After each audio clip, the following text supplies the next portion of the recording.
I'm going to open this up to the panel, this first question. I'm also on the Agriculture Committee, so these issues tie together with both of my committees. And legislation has been introduced in the House and the Senate by Colin Peterson, the chairman of the Ag Committee, that would eliminate EPA's ability to take into account international indirect land use. Indirect land use has been used to calculate, as we know, land conversion within the RFS2 proposed rule. Would this change, if we were successful, adequately account for the environmental impacts of biodiesel production? Would anyone like to address that question?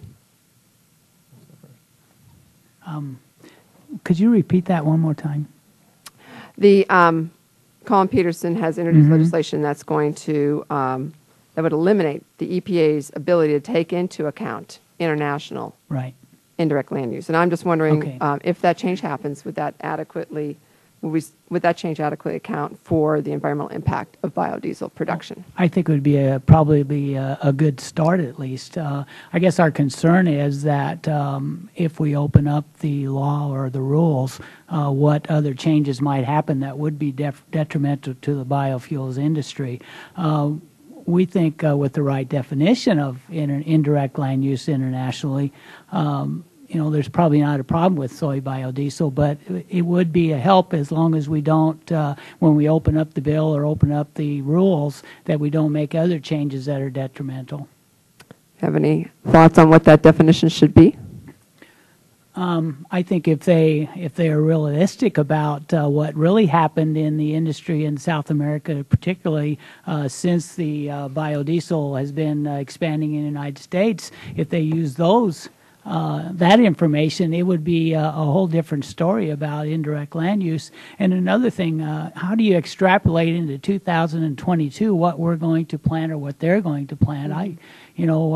Economics make the decision for us to a big point. So I think a lot of the methodology is flawed, and there would have to be some changes in the whole method of looking at indirect land use. Would anyone else like to address that question? If you go back to what the director said, I think she said 70 to 80% of the impacts come from the indirect land use internationally, and the greatest uncertainty they have around the science is the international element of it. I'm not sure. I don't believe the science is there yet. It may be 1 year away, it may be 5 years away. I think that looking at the direct impacts that we can quantify now is the right way to do it right now. And then when the time comes and the science is right, and we can make that leap of faith that if you plant 1 acre here, it affects 1 acre there, which I'm not sure I can make that leap of faith, that maybe it's 2, 3, 4, 5 years out, but I just don't think the science is there. So yes, I think that change does address the impacts of biofuels right now. Thank you. Mr. Noble, if the RFS2 becomes final as currently drafted, what impact do you think that would have on the labor market and new green jobs? Well, as it sits now, it would pretty much ruin the biodiesel industry, and I think somebody's indicated how many jobs were in the biodiesel industry.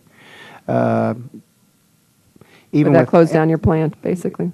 It would, yeah, because even though we could run on yellow fats and animal greases, that the industry would be done, and therefore nobody would be interested in buying it anyway, so we would be done.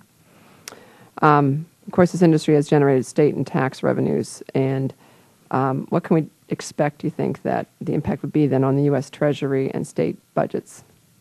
Do you have any, does anyone I don't have those numbers. have an answer? It would be significant. I mean, the testimony I gave earlier, we're talking about an economy of $4 billion generated by biodiesel, and you'd be limiting the #1 feedstock that we use to make that fuel at a time where we need jobs.